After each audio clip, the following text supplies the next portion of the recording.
There's something new on CCX this year. It's a project we call School Spotlight.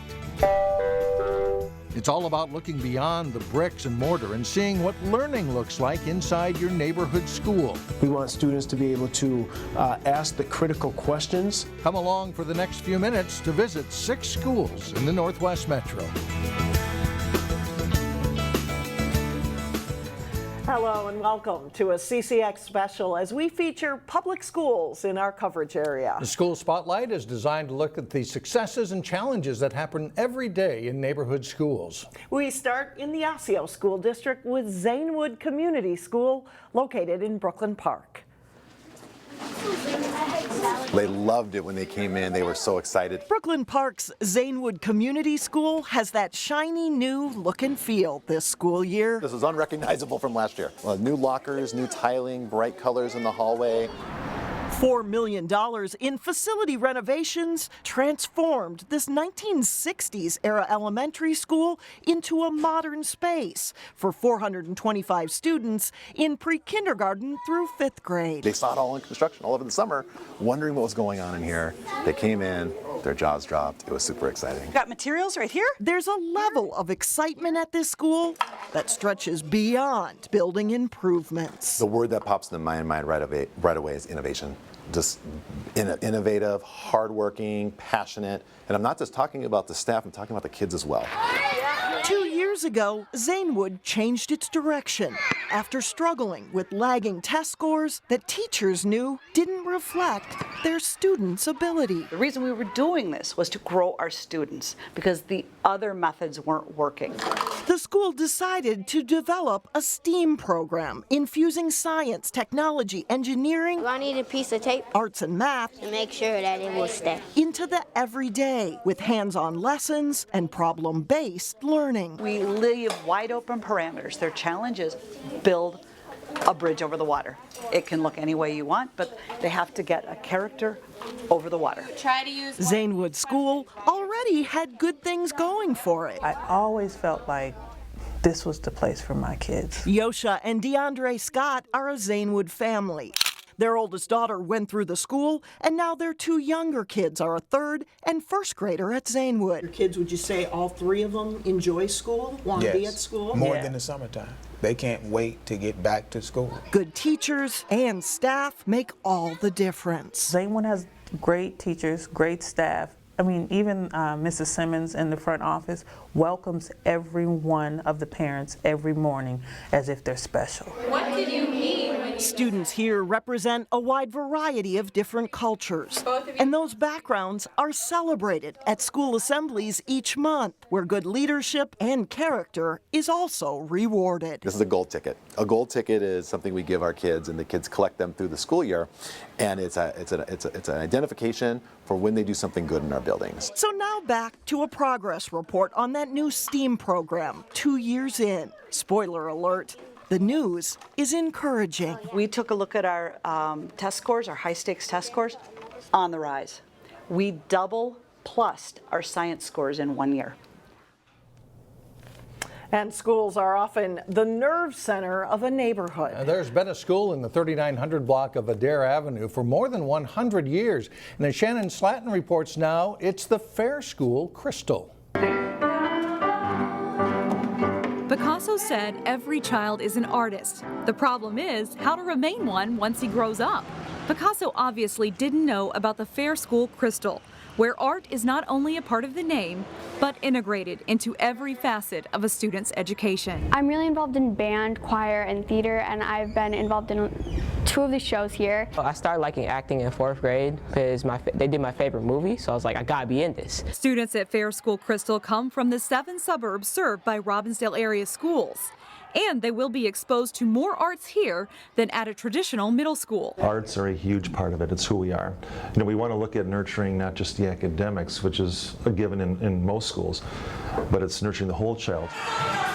Like this exploratory dance class that will cover hip-hop, ballet, and everything in between. It's my job to teach them sort of choreography and moves, learning how to be on beat, learn rhythm, do something that somebody else is teaching you, but I also like to see what they can do. Often the school relies on partnerships with professional artists to bring the rigor and caliber of the art to the classroom. Theater teacher Reza Brashi works for Stages Theater Company, which is a big partner with the school. Help them make connections with how this could be used not only in a theater classroom, but also in the world, because that's what theater helped me do. In the classroom, art is woven into academics in two ways. Allison Thielen is the Arts Integration Coordinator. So each grade level has a specific residency. We bring in community artists, and the focus is different depending on the grade level. So 4th grade does a program called Elders Wisdom Children's Song. We interview elders in the community, and then kids write a song with a local composer and perform it. 5th grade works with Stages Theater and a photographer. 6th is puppetry and a professional storyteller. 7th is photography, and 8th tackles spoken word. So depending on the grade level, kids get to kind of experience the arts integrated into their classes in a really unique way. Then in everyday classroom learning, teachers apply what they call visual thinking strategies. A series of questions we ask to elicit responses to visual art. So it's about visual literacy, it's about learning critical thinking skills. Critical thinking is at the heart of integrating arts into academics, not only in allowing students creativity to find new ways to learn, but in finding new ways to get answers. Those kind of 21st century skills are the things that, we need kids to have. We need them to be problem solvers, we need them to be creative, we need them to be critical thinkers. And again, that crosses all content areas. In Crystal, Shannon Slatton, CCX News. In Brooklyn Center, extensive research leads to a fresh way to learn. Eric Nelson takes a look at what's new for middle schoolers there. Our mission in the district is to equip every student with the knowledge, life skills, and global perspectives to contribute to society and respond to the needs of an ever-changing world. It's full steam ahead for Brooklyn Center Middle School, thanks to a new STEAM program. This gives us a foundation to draw on each kid's individual strengths. STEAM is an acronym for science, technology, engineering, arts, and mathematics, and it has taken root in Centaur land. We really do love these kids. We're here to work for them every day. The school put in the program at the start of the year after doing extensive research on the benefits of STEAM. There was a lot of planning that went into the process, beginning last February, late December. Principal Carly Jarva has been at Brooklyn Center Middle School for 5 years now. In that span, she has had some amazing takeaways. I was blown away by the stories that the young people walking through these halls carry with them. They are truly remarkable people. At BCMS, some of the kids come from disadvantaged backgrounds. 83% of the students receive free and reduced meals. Many of our students experience so many different obstacles and challenges even before they can even get into the front door. Because of that, coming to school with a positive outlook can be daunting, but they find a way to persevere and often thrive. Yeah, I can't wait to get to the second hour. Minnesota Studies, that's my favorite class. I'm class president, actually. I bring snacks for the class sometimes. Brooklyn Center has one of the most talented teaching staffs I've ever had the privilege of working with. And that, in combination with the student needs that we need to meet every day, is just phenomenal. One of the benefits of STEAM is a focus on arts-related activities. The BCMS choir sounds polished beyond their years. We offer a really wide variety of visual and performing arts opportunities for our students to get involved in. Robotics is another part of the curriculum at BCMS. I hope it helps them with their critical thinking skills and their collaboration skills. These kids receive positive guidance, and they make the most of their opportunities. For School Spotlight, I'm Eric Nelson, CCX News. Still ahead, making all of the outdoors part of the classroom. How one Brooklyn Park School is making the most of nature.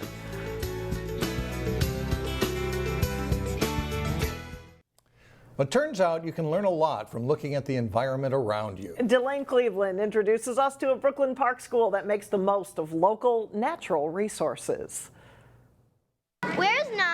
Learning doesn't always have to happen in a classroom full of desks and textbooks. Why is it not a hitchhiker? For proof, they're on seed hunts. They're looking at how the environment is impacting the daily plants that they have. Look no further than Champlin Brooklyn Park Academy. We have a large number of kids coming from other neighborhood schools that just want this experience. It's a specialty school in the Anoka-Hennepin School District with a focus on math and the environment. It's a cactus! To help the teachers get their message across, they have a greenhouse and a garden at their disposal. They don't realize just how unique this place is. They think that every elementary school is just like CBPA, with a greenhouse, with raised bed gardens. The school has a unique set of resources. But there's another big teaching tool they use, the Mississippi River. It's wonderful because a lot of kids live right by here, and it's right in their backyard. So for science, it's wonderful. We're catching stuff in the water. This activity at the Coon Rapids Dam involves a group of third graders searching the river for insect larvae. They're talking about the differences between the river insects and the pond insects. We will go to the pond in May and then compare the two. Leading this excursion is a naturalist from the Three Rivers Park District. A fairy shrimp? It's part of a partnership that's been around since the early 2000s. We see the naturalist once a month. And sometimes it's here, sometimes it's at school, but there's some kind of different focus every month. And all the grade levels are different, so they're all doing different things. It's just one of the many ways the students learn about science outside of textbooks. If we tried to explain this in a classroom, especially if it's like a Friday afternoon or something, you're losing them. I mean, they've been excited about this since they found out about it. So whether it's at the Mississippi River, you are using your eyes only, or in a garden on campus, this hands-on experience can put the students on a path to become scientists or mathematicians. When they can touch the plants, when they can see the different senses that are involved in the plants, it sinks into their brain and they keep it or retain it. In Brooklyn Park, Delane Cleveland, CCX News. Coming up, the challenge of teaching students from diverse backgrounds. We'll be right back. At Osseo High School, the goal is to elevate learning and encourage critical thinking. And students come from diverse backgrounds, and they hope to keep learning relevant for each one. Would he defend you? Yeah, right? So you would want someone like that. A peek inside this room shows teachers sitting with students studying crime and punishment issues for social studies, but it's no traditional class. So it's blended learning, really meaning student-centered, where the students kind of guide, this is what I want to learn, this is how I want to get there, and the teacher acts more as a mentor, as a coach. It allows students freedom to choose the direction they go, as long as they meet the learning objectives set down by the district and the state. Learning doesn't need to be as traditional as what it was. For Principal Michael Lehan, the job is to provide pathways to success for students from different backgrounds and abilities. The school's first graduation class was in 1925, making it the oldest high school in the district. But for the more than 2,200 students here now, it's not their great-grandparents' school. We want students to be able to ask the critical questions that they need to explore learning for themselves on their own. And that's the focus of this AVID class, a national college prep program in its second year at Osseo High School. So in education, we want our students asking questions that are more than who, what, where, when, why, and kind of digging deeper into their information base and having them create questions that normal people wouldn't be asking them in an educational setting. It's another way to get students ready for college. These are students that have the capacity to go to college, that they're exceptional students, and so forth. However, we want them to level up. Osseo's auto repair program will go to a whole new level next year as students are able to earn a new, higher level of certification. A car is really a rolling computer nowadays. A lot of cars have 25, 30 computers inside of them that all have to speak with each other. Students here are ready to speak that language too. It's important because it teaches you about life skills. I mean, every day in here, it's hands-on. We're learning how to problem solve. Even now, those passing the 2-year automotive program can find jobs in maintenance and light repair. The new program will put them ahead in college. The aim at Osseo High School is to keep school relevant for a diverse group of learners. You're not just a number, you're not just money from the state. Nope, you're a human being in which I feel that is my moral imperative to make sure that we're meeting the needs of our students. Coming up next, everyone knows there will be hurdles in life to overcome. But how do you learn to beat them? Well, there's a class for that. We'll be right back.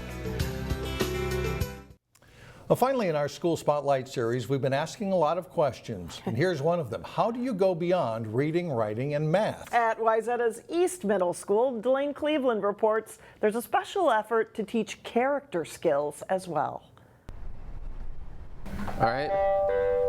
Every day, more than 700 students in grades 6 through 8 make their way to Wayzata East Middle School in Plymouth. We're charged with ensuring a world-class education that prepares each and every student to thrive today and excel tomorrow in this ever-changing global society. A world-class education can come in many forms. Stories, poems, writing. And in this particular class, the students are learning how to give impromptu speeches. You can send very large files with lots of text. While the content of this lesson is certainly important, we know that we need more than that to really achieve excellence. That's why every morning at 9:10, first thing I want you to do is just shut your eyes for a moment. The students begin their day with what's called advisory period. And I want you to think about your goals for school. During advisory, staff members don't teach a subject you'd find on any test. So what is your plan? Instead, they're teaching students about character skills. We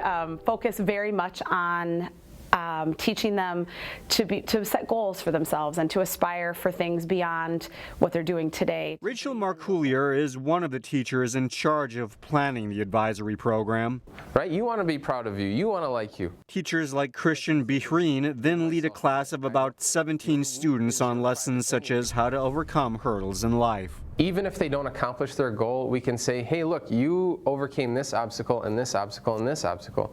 This one got you, but look at how much you accomplished. Ultimately, the goal is to provide students with the skills they need to meet any challenge that's put in front of them. It's a strategy that can work both inside and outside the classroom and pay dividends for years to come. You know, we want to give them confidence to be able to go into high school and beyond and know that they will be successful, that they can aspire to whatever they want. In Plymouth, Delane Cleveland, CCX News. And if we haven't mentioned a school in your neighborhood yet, keep watching this year. We'll be talking to a lot more educators and a lot more students about their daily experiences at school here in the Northwest Metro. So we'll get to your neighborhood too. Thanks for joining us, everyone.